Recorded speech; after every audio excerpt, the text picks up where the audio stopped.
ये आकाशवाणी रायपुर है। छत्तीसगढ़ी समाचार बुलेटिन के संग स्मिता शर्मा के जय जोहार।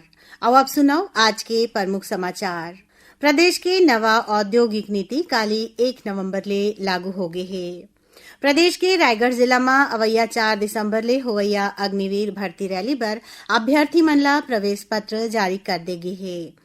और राजधानी रायपुर संग देश भर में आज गोवर्धन पूजा और अन्नकूट के तिहार ला उत्साह और खुशी के संग मनाए जावत है।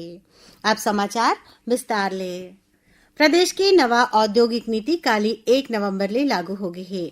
पाछू 28 अक्टूबर के प्रदेश मंत्रिमंडल के बैठका में नवा नीति ला मंजूरी दे गे रहीस। ये नीति 31 मार्च 2030 तक बर लागू करेगे है। नवा नीति में तय करेगे है कि सर्विस सेक्टर के उद्योग स्थापना ला बढ़ावा दे जाही। उद्योग लगाए बर कतकोन वर्ग के लोगन ला विशेष छूट दे जाही। नवा नीति में तय करेगे है कि राज्य के कोरबा, बिलासपुर, रायपुर में मध्य भारत के इंडस्ट्रियल कॉरिडोर बनाए जाही। एमा तीनों शहर में ट्रेन एयर कनेक्टिविटी, सड़क के सुविधा, पानी, बिजली और उद्योग लगाए बर जमीन मुहैया कराए बर जोर दे जाही। उद्योग मंत्री लखनलाल देवांगन हा बताइन कि नवा औद्योगिक नीति में राज्य के युवा मन बर स्थानीय स्तर में 1000 ले ज्यादा रोजगार के प्रोजेक्ट शुरू करे के प्रावधान करेगे है। 20 स्पोक पैकेज घलो युवा मन ला दे जाही। राज्य के अनुसूचित जाति, जनजाति, महिला उद्यमी, सेवानिवृत्त अग्निवीर सैनिक, भूतपूर्व सैनिक जेमा पैरामिलिट्री घलो शामिल है ला बिजली, पानी, जमीन के सुविधा में छूट दे जाही। माओवाद प्रभावित कमजोर वर्ग, तृतीय लिंग के उद्यमी मन ला घलो नवा औद्योगिक पॉलिसी में विशेष प्रोत्साहन के पात्रों मन होही। उमन ला घलो उद्योग लगाए बर कतकोन सुविधा में छूट मिलही। एकर अलावा सरकार हा ब्याज अनुदान, लागत पूंजी अनुदान, स्टाम्प शुल्क छूट, विद्युत शुल्क छूट, वैल्यू एडेड टैक्स के प्रावधान करे है। नवा नीति में मंडी शुल्क छूट, दिव्यांग रोजगार अनुदान, पर्यावरणीय प्रोजेक्ट अनुदान, परिवहन अनुदान, नेट राज्य वस्तु और सेवा कर में घलो छूट दे जाए के प्रावधान है। नई औद्योगिक नीति में विकास खंड ला 3 समूह में बांटे गे है। जेमा पहला समूह विकासशील के है। एमा 10 विकास खंड है जिहां उद्योग के काम होवत है। दूसर समूह ऐसन है जिहां काम कमती होए है। एमा 61 ठन विकास खंड है। उन्हें तीसरा 75 विकास खंड के समूह है जिहां औद्योगिक मामला में बहुत पिछड़ापन है, जिहां कोनो काम नहीं होए है। ऐसन जगह में उद्योग विकास के दिशा में काम करे के तैयारी है। नवा नीति में राज्य के प्रशिक्षित लोगन ला जोड़े बर हरेक व्यक्ति 15,000 रुपया के ट्रेनिंग फंड दे जाए के नियम घलो बनाएंगे है। मुख्यमंत्री विष्णुदेव साय हा आज बस्तर ओलंपिक 2024 के लोगो और शुभंकर के अनावरण करेन। ओमन हा एकर सफल आयोजन बर अपन शुभकामना दीन है। लोगो और शुभंकर में बस्तर की संस्कृति और परंपरा के झलक देखे बर मिलत है। पहाड़ी मैना और वन भैंसा ला बस्तर ओलंपिक के शुभंकर बनाए गे है। बस्तर ओलंपिक ला वन्यजीव संरक्षण मन ला समर्पित करे गे है। कार्यक्रम में उप मुख्यमंत्री अरुण साव और विजय शर्मा, खेल और युवा कल्याण मंत्री टंकराम वर्मा मौजूद रहें। खबर के मुताबिक 1 नवंबर ले शुरू हुई आयोजन में 20 नवंबर तक विकास खंड स्तरीय खेल प्रतियोगिता कराए जाही। उन्हें 21 ले 25 नवंबर तक जिला स्तरीय और 26 ले 30 नवंबर के बीच संभाग स्तरीय प्रतियोगिता होही। बस्तर ओलंपिक में एथलेटिक्स, तीरंदाजी, badminton, football, hockey, weightlifting, karate, kabaddi, kho kho, volleyball और रस्साकसी जैसन खेल मन ला शामिल करेगे है। प्रदेश के रायगढ़ जिला में अवैया 4 दिसंबर ले होवैया अग्निवीर भर्ती रैली पर अभ्यर्थी मन ला प्रवेश पत्र जारी कर दे है। प्रदेश के सबो 33 जिला के पुरुष उम्मीदवार मन बर अग्निवीर जनरल ड्यूटी, अग्निवीर तकनीकी, Agniveer office assistant, store keeper और अग्निवीर ट्रेड्समैन पर भर्ती के आयोजन करे जावत है। ये भर्ती रैली 12 दिसंबर तक चलही। खबर के मुताबिक सेना डहर ले पाछू 22 अप्रैल ले 3 मई तक ऑनलाइन सामान्य प्रवेश परीक्षा के आयोजन करेगे रहीस, जेमा पास हुए उम्मीदवार मन हा शारीरिक दक्षता जैसन दूसर भर्ती प्रक्रिया में भाग ले सकही। रैली में भाग लेवैया योग्य अभ्यर्थी मन ला प्रवेश पत्र वेबसाइट और ईमेल में भेज देगे है। भर्ती में हिस्सा लेबर एडमिट कार्ड और सबो जरूरी दस्तावेज लेके जाना होही। संगे संग आधार कार्ड ले जुड़े मोबाइल ला घलो लाना होही। अभ्यर्थी रैली ले जुड़े कोनो भी प्रकार के जानकारी बर रायपुर के शहीद वीर नारायण सिंह अंतर्राष्ट्रीय क्रिकेट स्टेडियम तीर सेना भर्ती कार्यालय ले संपर्क करे जा सकत है।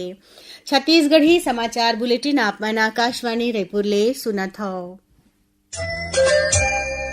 छत्तीसगढ़ के खबर ले है आपकी वास्ता और खबर की विश्वसनीयता ले है हमर वास्ता।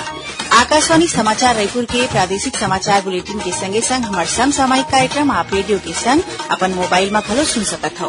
आकाशवाणी समाचार फेसबुक, ट्विटर और यूट्यूब में घलो हावय। हमार फेसबुक पेज हरे Chhattisgarh news on AIR, Twitter handle CGAIR news और हमार यूट्यूब चैनल हरे छत्तीसगढ़ AIR न्यूज। तो अब रेडियो के संगे संग आपके मोबाइल के माध्यम ले हम आप तक पहुंचत हैं। छत्तीसगढ़ के हर खबर पर सुनत रहो आकाशवाणी समाचार। अब आगू बाढ़बो बाचे समाचार कोती। छत्तीसगढ़ राज्य के 24वां वर्षगांठ और दिवाली के मौका में मुख्यमंत्री विष्णुदेव साय काली नया रायपुर के एकात्म पथ में 11,000 दीप प्रज्वलन कार्यक्रम में दिया जला के प्रदेशवासी मन के खुशहाली के कामना करिन।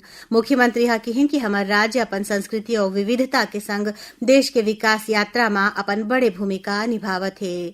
ए दिन हा राज्य के लोगन बर गर्व और उत्सव के मौका है।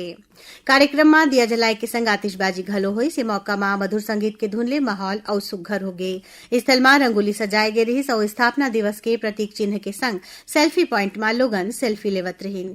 ए मौका में नवा रायपुर में नवा बने CBD रेलवे स्टेशन तीर होवत कार्यक्रम में और एकात्म पथ में श्रमिक और सफाई कर्मी मन ला मिठाई बांटे गईस। खबर के मुताबिक छत्तीसगढ़ के स्थापना के पाछू ये उद्देश्य है कि क्षेत्र में विकास के गति ला बढ़ाए के संग यहाँ के सांस्कृतिक और भाषाई पहचान ला मान्यता देना और लोगन ला बेहतर प्रशासनिक सुविधा देना। राजधानी रायपुर संग्रह देश भर में आज गोवर्धन पूजा और अन्नकूट के तिहार उत्साह और खुशी के संग मनाए जावत है। आज के दिन गौ माता के पूजा पाठ करके खिचड़ी के भोग लगाए जाते। आज के दिन भगवान कृष्ण ला घलो खिचड़ी खवाए जाते और अन्नकूट के भोग लगाए जाते और संगे संग गोवर्धन पूजा घलो करे जाते। छत्तीसगढ़ में भगवान शंकर और माता पार्वती के बिहाव घलो कराए जाते। गली मोहल्ला मन में भगवान भोलेनाथ के बारात धूमधाम ले निकाले जाते, जेला गौरी गौरा के नाव ले जाने जाते। मुख्यमंत्री विष्णुदेव साय आज गोवर्धन पूजा के मौका में अपन निवास के गौशाला में गौ परिवार के पूजा पाठ करेन और अपन हाथ ले खिचड़ी और गुड़ के भोग लगाइन। उमनहा प्रदेशवासी मन ला गोवर्धन पूजा के बधाई और शुभकामना देवत प्रदेशवासी मन के सुख समृद्धि और खुशहाली के कामना करिन है। अपन शुभकामना संदेश में श्री साय कहिन कि गोवर्धन पूजा और अन्नकूट लोक जीवन ले जुड़े तिहार है। छत्तीसगढ़ में ए दिन गौ पूजा के परंपरा है। हमार सनातन संस्कृति हा हमन ला सब्बो जीव ऊपर दया करना सिखाए है। अन्नकूट के तिहार घलो हमन ला ऐसने संदेश देथे। श्री साय कहिन कि गोधन हा खेती और जनजीवन के महत्वपूर्ण आधार है। गोवर्धन पूजा हा सिर्फ गौवंश के पूजा आराधना के परब नहीं है, फिर यह गौवंश के सुरक्षा और सेवा के संकल्प के परब है।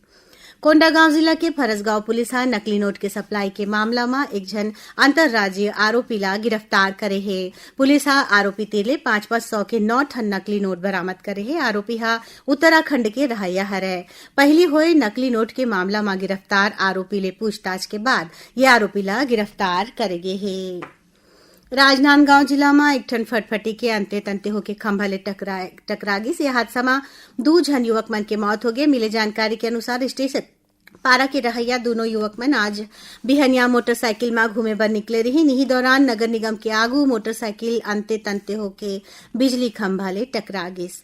घटना के बाद गंभीर रूप ले घायल दोनों युवक मन ला मेडिकल कॉलेज अस्पताल ले जाए गिस, जहां डॉक्टर मन हा ओमन ला मृत्यु घोषित कर दिन। अब पेश है मौसम के हाल। प्रदेश में यह महीना वर्षा की गतिविधि सामान्य ले कमती रहे के संभावना है। अधिकतम और न्यूनतम तापमान घलो प्रदेश में सामान्य ले कमती रहे के संभावना है। राज्य में शुष्क हवा चले के सेती मौसम के शुष्क रहे के आसार है। उन्हें न्यूनतम तापमान में मामूली गिरावट हो सकत है, फिर अधिकतम तापमान में कोनो विशेष परिवर्तन होए के संभावना नहीं है। आसमान साफ रही। आखिर में प्रमुख समाचार एक गांव फेर। प्रदेश के नवा औद्योगिक नीति काली 1 नवंबर ले लागू हो गए है। प्रदेश के रायगढ़ जिला में अवैया 4 दिसंबर ले होवैया अग्निवीर भर्ती रैली बर अभ्यर्थी मन ला प्रवेश पत्र जारी कर दे है। और राजधानी रायपुर संग्रह देश भर में आज गोवर्धन पूजा और अन्नकूट के तिहार उत्साह और खुशी के संग मनाए जावत है। एकरे संग छत्तीसगढ़ी समाचार बुलेटिन यहीं सिरावत है। जय जोहार।